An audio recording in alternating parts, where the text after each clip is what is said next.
നിങ്ങളെ 3 പേരെയും ബാലേന്ദ്രൻ മണ്ടന്മാരാക്കിയതാണെന്നൊക്കെ പറയുന്നുണ്ട്. അപ്പം ഗംഗാധരൻ ചോദിക്കണം, അതെങ്ങനെയാണ് നിനക്ക് മനസ്സിലായത്? അത് പിന്നെ ഞാൻ അലീനയുടെ അച്ഛനെക്കുറിച്ചിട്ടൊക്കെ ഞാൻ മോശമായിട്ട് ഒരുപാട് സംസാരിച്ചിട്ടുണ്ട്. അപ്പോഴൊന്നും ബാലേന്ദ്രന് അങ്ങനത്തെ ഒരു ദേഷ്യമോ അല്ലെങ്കിൽ അതിനെ എതിർക്കാനോ ഒന്നും വരത്തില്ല എന്നൊക്കെ പറയുന്നുണ്ട്. അപ്പോൾ അത് അയാൾക്കൊരു ലിമിറ്റൊക്കെ ഉണ്ടാവുമല്ലോ. അപ്പോൾ അത് കടന്ന സമയത്ത് അയാൾ ഇങ്ങനെ സംഭവിച്ചതായിരിക്കാം. നിൻ്റെ മുന്നിൽ നിന്ന് അയാൾ അടക്കി പിടിച്ചതായിരിക്കാം എന്നൊക്കെ പറയുന്നുണ്ട്.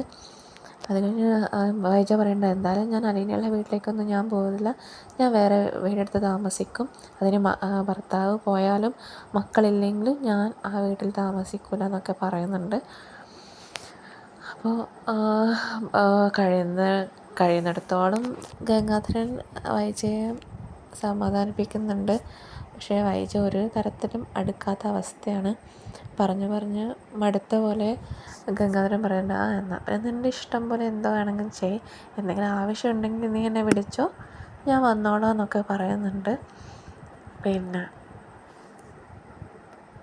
അത് കഴിഞ്ഞ് ബാലേന്ദ്രനോട് വന്നിട്ട് പറയാണ്, അവളൊരിക്കലും നന്നാവില്ല,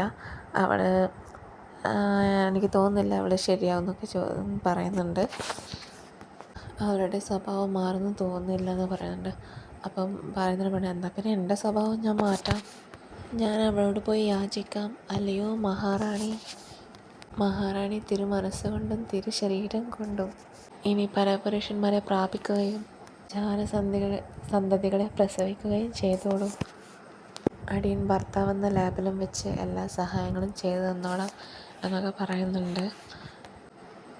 അപ്പോൾ ഗംഗാധരൻ പറയുന്നുണ്ട്, ഇതൊരു ഹോസ്പിറ്റലാണ് ബാലേന്ദ്ര എന്നൊക്കെ പറയുന്നുണ്ട്. അപ്പോൾ അതെന്തൊരു പോലെ ആയിട്ടുണ്ടായിരുന്നു ആ മുഖം ഹോസ്പിറ്റലാണെന്ന് പറഞ്ഞപ്പോൾ. നിങ്ങളുടെ സഹോദരിയുടെ കാര്യങ്ങൾ എനിക്ക് ഉറഞ്ഞു വരുന്നുണ്ട് എന്നൊക്കെ പറയുന്നുണ്ട്. അവൾ മാറി വരാൻ സമയമെടുക്കും, അവളുടെ ക്യാരക്ടർ അങ്ങനെയാണ് എന്നൊക്കെ പറയുന്നുണ്ട്. അവളുടെ ക്യാരക്ടറൊക്കെ എനിക്ക് മനസ്സിലായി, അതിനെക്കുറിച്ച് കൂടുതൽ പറയണ്ടെന്നൊക്കെ പറയുന്നുണ്ട്. പിന്നെ പറയുന്നുണ്ട്, നിങ്ങളുടെ സൽപ്പേര്, കുട്ടികൾ, അതൊക്കെ നിങ്ങൾ നോക്കണം അങ്ങനെയൊക്കെ പറയുന്നുണ്ട്. എന്തു വന്നാലും ഞാൻ വൈജയുടെ തൊലി ഒരിക്കും എന്നൊക്കെ പറയുന്നുണ്ട് ബാലേന്ദ്രൻ. എന്നാൽ ഞാൻ പോട്ടെ, ഞാൻ ടാക്സി താഴെ വിളിച്ചിട്ടുണ്ട്, ഞാനും കൂടെ വരാം. വേണമെന്നില്ല, ഇല്ല ഞാനും വരും, അതുവരെ എനിക്ക് നിങ്ങളോട് കുറച്ച് കാര്യങ്ങൾ സംസാരിക്കാനുണ്ട് എന്നൊക്കെ പറയുന്നുണ്ട്.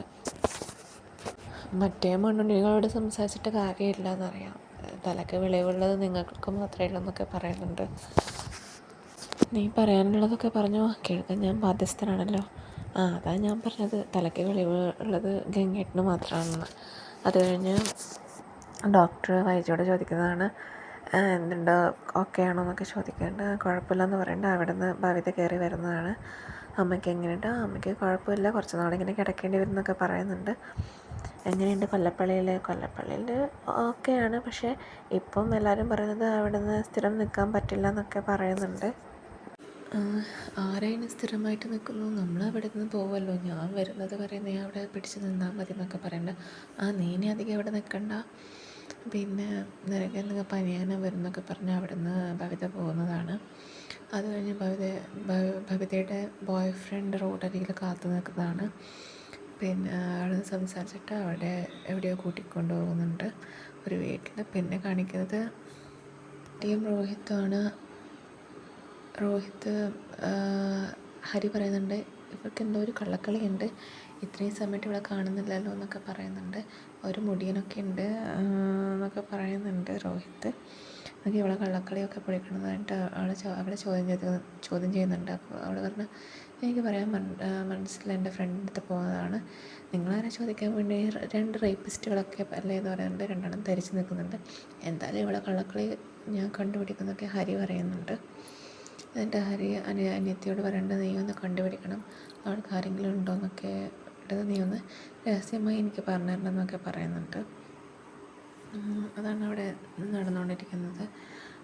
ഞാൻ നോക്കട്ടെ, അവൾ പറയുമോ നോക്കട്ടെ എന്നൊക്കെ പറയുന്നുണ്ട്.